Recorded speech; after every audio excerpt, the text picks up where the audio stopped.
जैसे कभी कभी सोचा जाता हमारे तमाम सत्संगी भटके, क्या इनको बहुत बड़ा अपराध सजा मिल जाए? नहीं मिलेगी।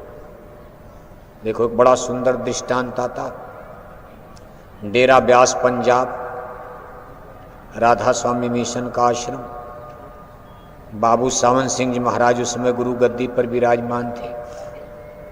उनके जमाने में उनका एक शिष्य भक्त, बहुत अच्छे सेवादार, आश्रम में बड़ी अच्छी सेवा करते थे बहुत।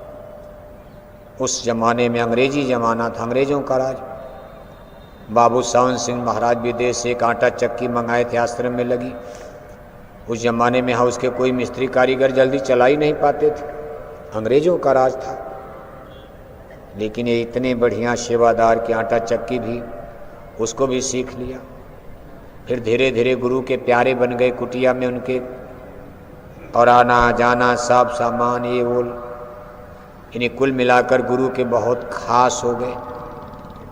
एक दिन एक देखो घटना घटती है, किसी प्रेमी से उनका आश्रम में कुछ कहा सुनी झगड़ा होने लगा और गुरु महाराज के सामने हो गया। गुरु महाराज वहीं बैठे हैं।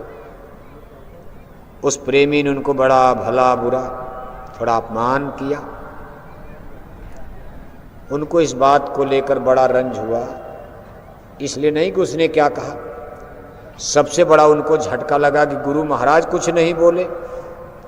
अगर गुरु महाराज एक बार डांट देते आदमी चुप हो जाता, और मैं उनका नंबर 1 का मैं सेवादार, और मेरा अपमान होता रहा, और गुरु महाराज चुपचाप देख रहे हैं। गुरु जी कुछ बोले ही नहीं, नहीं बोले, नहीं बोलते हैं कभी कभी, क्यों? फिर वही बात आ गई, मान सम्मान, सेवा का भी अहंकार चढ़ता। गुरु जी ने सोचा इसका अहंकार करा कराया सब गया, जब आया अहंकार। सेवा करता है लेकिन अपने को सबसे बड़ा सेवादार मानने लगा। और अगर ये अहंकार घमंड की गिल्टी नहीं जाएगी तो फिर इसका परमात्मा बिगड़ जाएगा। अब जीव तो सोच रहा कि गुरुजी ने बोले नहीं और डॉक्टर को ऑपरेशन करना है, गुरु महाराज चुपचाप देख रहे, और वो आदमी इतना भला बुरा कहा। वो आदमी बेचारा खिन्न हो गया, भाई कुछ नहीं, गुरुजी को तो बोलना चाहिए मेरी तरफ से, मैं इनका खास कुटिया का सेवादार, मेरी तरफ से बोले ही नहीं, चुपचाप ऐसे देख रहे हैं और मुस्करा रहे हैं। आदमी नहीं बर्दाश्त कर पाए, नहीं कर पाएगा, आप भी नहीं कर पाओगे। मान सम्मान झटका पटका जब लगेगा, कांप जाओगे, हिल जाओगे, मेरा अपमान हो गया, नहीं आऊंगा मथुरा। वो भी यही कह करके सुबह अपना बेड बिस्तर उठाए निकल गए और जा करके गलत संगत में इतना गिर गए, शराब पीने लगे, मांस खाने लगे, बिल्कुल दुनियादार बन गए। फिर लौटकर आश्रम में आए नहीं। मांस और शराब का सेवन करने से कुछ दिन में बीमार हो गए, बड़ी भारी बीमारी लग गई और भरी जवानी में उनकी मौत हो जाती, मर गए। और मर करके उनको कुत्ता का जन्म मिल गया, नरक नहीं। सत्संगी मांस खाए, नियमता तो नरक जाना चाहिए, लेकिन नरक नहीं, कुत्ते का जन्म मिल गया। और कुत्ता भी बन करके भूलते भटकते घूमते घामते डेरा ब्यास, ब्यास डेरा माने आश्रम होता है, जैसे हम लोग हिंदी में आश्रम कहते, पंजाबी भाषा में डेरा कहा जाता। अब वो आश्रम है। घूमते घामते कुत्ता आश्रम में आ गया। कुत्ता थोड़ा देखने में सुंदर था, जैसे कुछ कुत्ते आप देखते हो बहुत सुंदर लगते हैं, कुछ कुत्तों को देख करके तो घृणा हो जाएगी, है हटाओ इसको। और कुछ कुत्ते ऐसे होते हैं कि उनको देख करके आप, कितने लोग देखो गाड़ी में बैठा कर गोद में चिपका कर चलते हैं, कुत्तों को नहलाते हैं, धुलाते हैं, क्या क्या करते हैं। कुत्ता इतना सुंदर था, आश्रम में आया तो लोगों ने पकड़ लिया। अब वो आश्रम में ही रहने लगा। भंडारे में भोजन भंडारा, जूठा पत्तल चाटना चूटना, भंडारे का प्रसाद भी मिलने लगा। धीरे धीरे गुरुजी की कुटिया में अब नज़दीक पहुंच गया, गुरुजी के नज़दीक पहुंच गया, बाबू सावन सिंह के नज़दीक पहुंच गया। अब सावन सिंह महाराज तो अंतर्जामी, अब तो देखो सदगुरु थे, पहचान गो, मेरा भगत तो आ गया। चलो ठीक है, कुत्ता बनकर आ गया। अब उसको कुटिया में अपने रख लिया, कुटिया का कुत्ता बन गया। जैसे अपने गुरु महाराज देखो कुटिया में खरगोश पालते थे, गुरु महाराज भी बिल्ली कुत्ता सब पालते थे। सत्संगी बेचारे लाइन लगाए खड़े हैं, दर्शन नहीं मिल रहा। और जब गुरु महाराज कुटिया में जाते थे तो उनका कुत्ता गुरु महाराज की धोती को पकड़कर जंघा तक चढ़ जाता था। गुरु महाराज हाथ से सहलाते थे और कहते भाई इसको जरा दूध पिलाओ, भूख लगी होगी। सत्संगी बेचारे दर्शन के लिए लाइन लगाए खड़े, नहीं मिल रहा, इतनी भीड़। और कुत्ता का भाग देखो, कुटिया में उनकी धोती पहन के यहाँ तक पकड़ के चढ़ जाता था। बिल्ली म्याऊं म्याऊं करके आती थी। ऐसा होता है। सावन सिंह महाराज उस कुत्ते से बड़ा प्यार करने लगे, दुलारना पुचकारना। अब वो कुटिया का कुत्ता बन गया। सावन सिंह महाराज उस जमाने में एक कार खरीदे थे सत्संग उत्संग में जाने के लिए। बहुत पुरानी बात, उस जमाने में कार मोटर लेना बहुत बड़ी बात, अंग्रेजों का राज था। जिसमें दादा गुरुजी महाराज का शरीर 1948 में छूटा। इसी 1948 में बाबू सावन सिंह महाराज का भी शरीर छूटा। और इसी 1948 में आगरे में राधा स्वामी महाराज की गुरु गद्दी पर बाबूजी महाराज का भी शरीर छूटा। 3 महान पुरुष, और ये तीनों राधा स्वामी मिशन के थे। राधा स्वामी जी महाराज का नाम तो आप जानते हो। अब नाम तो उनका था शिवदयाल सिंह जी महाराज।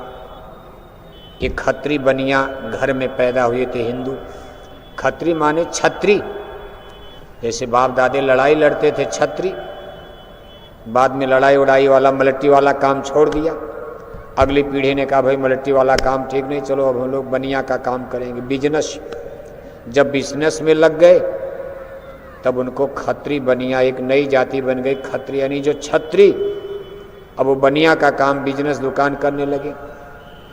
और ये लोग इधर पंजाब की तरफ से, पाकिस्तान की तरफ से आकर के इनके बाप दादे आगरे शहर में आबाद बस गए थे, पन्नी गली। वहीं राधा स्वामी महाराज ने अवतार लिया, जन्म लिया, यानी शिवदयाल सिंह जी महाराज का अवतार हुआ। जिनको आगे चल करके राधा स्वामी महाराज के नाम से, राधा माने आत्मा, स्वामी माने परमात्मा। राधा स्वामी नाम तो कुल मालिक का उन्होंने गाया, लेकिन महाराज जी का नाम था शिवदयाल सिंह जी महाराज। इनके 3 परम शिष्य हुए हैं। एक बाबा जयमल सिंह, ये पंजाब के सिख सरदार थे, मिलिट्री में रहते थे अंग्रेजों के ज़माने में, फौज में। दूसरे बाबा गरीबदास, ये बिल्कुल सन्यास आश्रम में थे, शादी ब्याह नहीं किए थे। ये हिमालय में तपस्या कर रहे थे, बाद में आगरे चले आए। पहले तो हठ योग किया, लेकिन जब राधा स्वामी जी महाराज गुरु रूप में आगरा में मिल गए तब ये नाम कमाई, शब्द कमाई में लग गए, रास्ता सही मिल गया।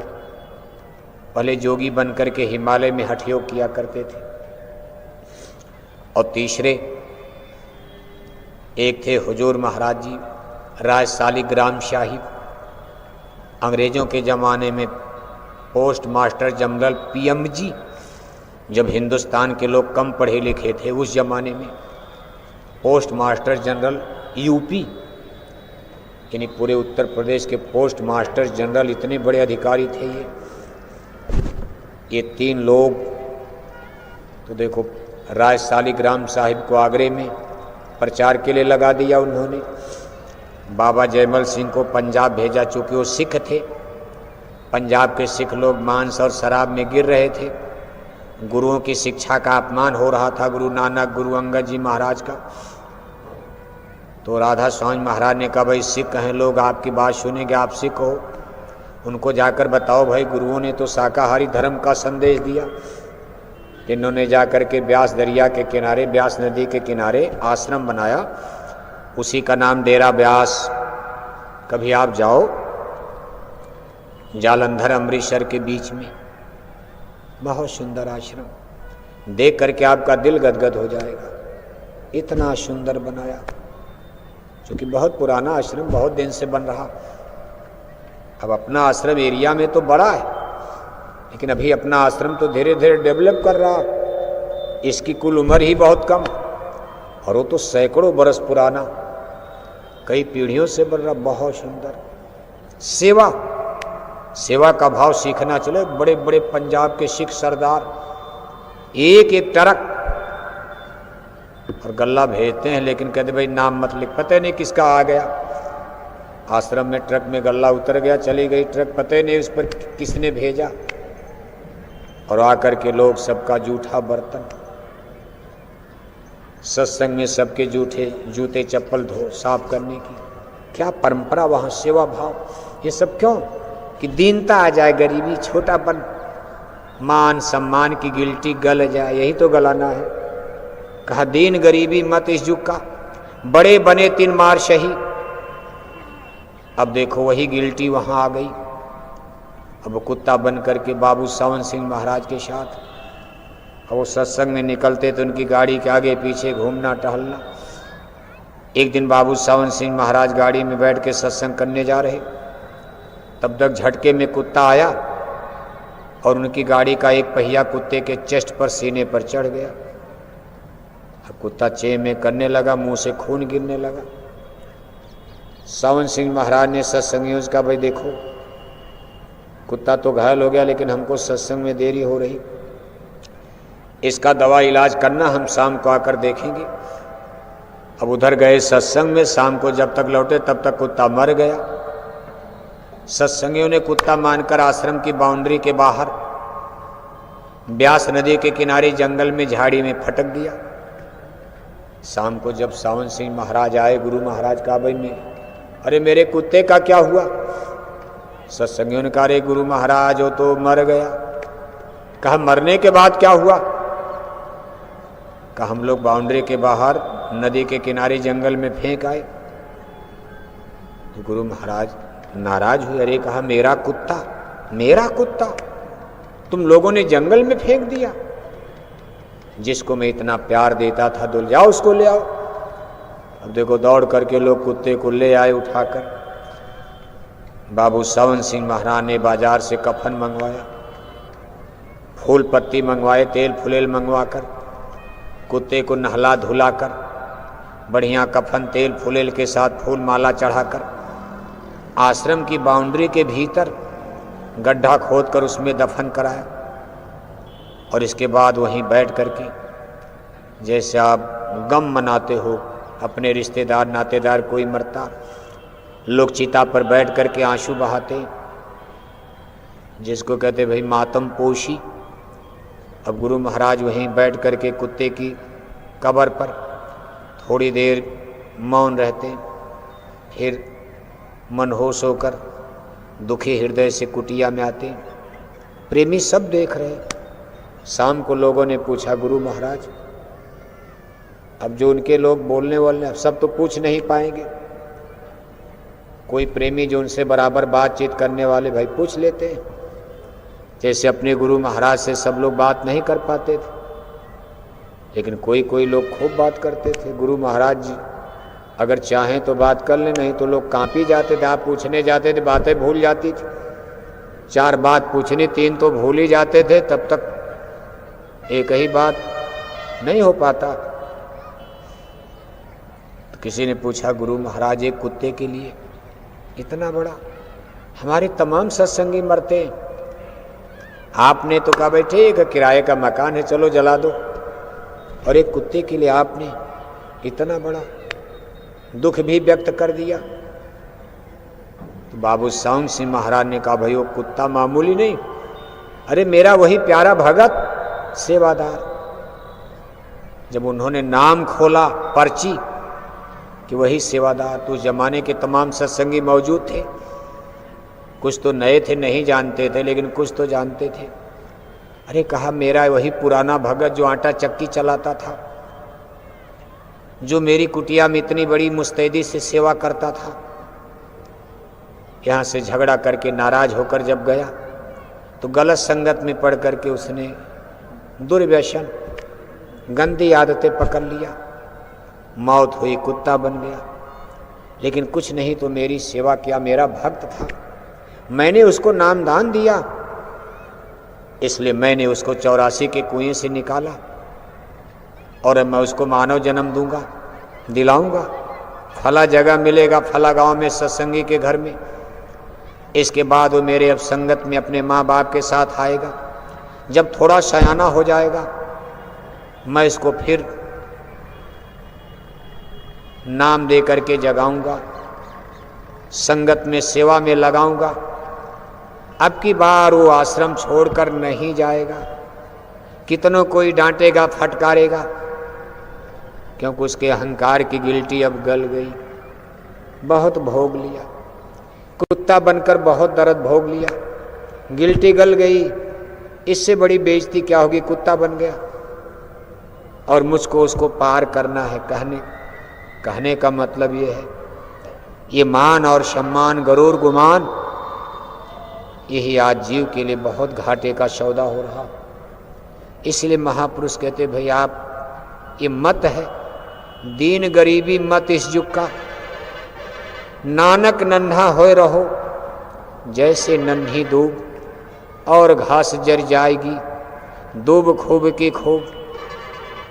बड़े बने 3 मार सही, बड़े बनने पर मार।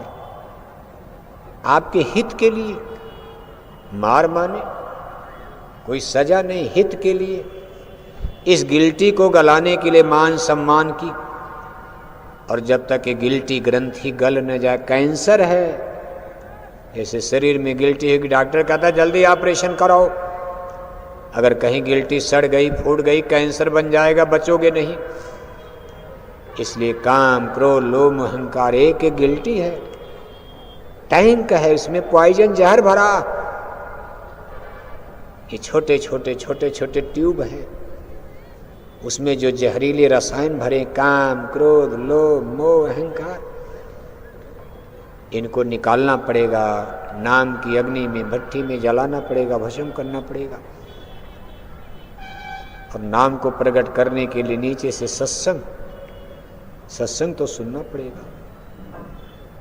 बिनु सत्संग विवेक न होई, नहीं समझ पाओगे, ज्ञान नहीं हो पाएगा, मूर्ख बने रह जाओगे, अज्ञान में रह जाओगे। बिनु सत्संग विवेक न होई, अच्छाई का, बुराई का, सत्य का, असत्य का, नीति का, अनीति का, धर्म का, अधर्म का, इसका अलग अलग डिवाइडेशन, डिस्ट्रीब्यूशन कैसे करोगे आप? कहा बिनु सत्संग विवेक न होई, राम कृपा बिन सुलभ न सोई। इसकी कितनी बड़ी महिमा। कहा तात स्वर्ग अपवर्ग सुख, धरिय तुलाई के अंग, तुलय न ताहि सकल मिल, जो सुख लव सत्संग, लव मात्र का सत्संग। अभी तो बड़ी ऊंची बात कर दिया, शब्द भजन की बात हो रही। अब ये सत्संग तो भजन से संबंधित है। एक चिंगारी भी आवाज की साउंड के अंदर में भजन बन गया। अब वो तो अलग सत्संग है, भजन सूरत का शब्द से मिलना, संग करना। लेकिन ये नीचे का भी कितना, नीचे से ही तो ऊपर चलोगे आप। इसलिए कहते भाई समय निकाल कर सत्संग में आओ, है तो कठिन, इसमें भी मन रेजिस्टेंस, प्रतिरोध डालेगा। आवत ही शरत कठिनाई, राम कृपा बेन्याय न जाई। बहुत बंधन है, बाधा है, गृह झंझट नाना जंजाला, जे अति दुर्गम शैल विशाला, करिय कष्ट आवे जो कोई, आवत नींद जुड़ाई हुई। कहा अगर रगड़े झगड़े से निकल कर किसी तरह आ भी गए, मान लो किसी तरह कितना बंधन, घर से चले, आज जाना है, तब तक कोई झंझट आ गया घर में, मान लो सब बाधा पार करके आ भी गए मथुरा, यहाँ सत्संग में बैठे हो, आवत नींद जुड़ाई हुई, तब तक निद्रा देवी की सवारी हो गई, सो रहे उसी में, आधा सो रहे आधा जाग रहे, कुछ पता ही नहीं क्या सुनाया गया, क्या सुना, बस सोते रह गए, खाते सोते 5 दिन बिता दिया।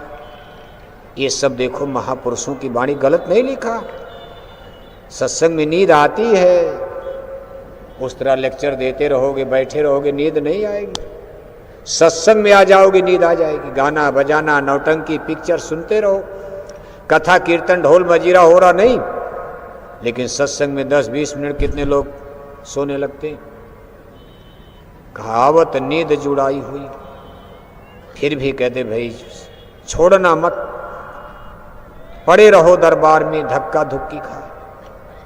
एक न एक दिन धीरे धीरे सब कर्मों के अनुसार होता, धीरे धीरे सफाई हो जाएगी, निर्मलता आ जाएगी, पवित्रता आ जाएगी, और मन की गिल्टी भी धीरे धीरे गल जाती। समय लगता।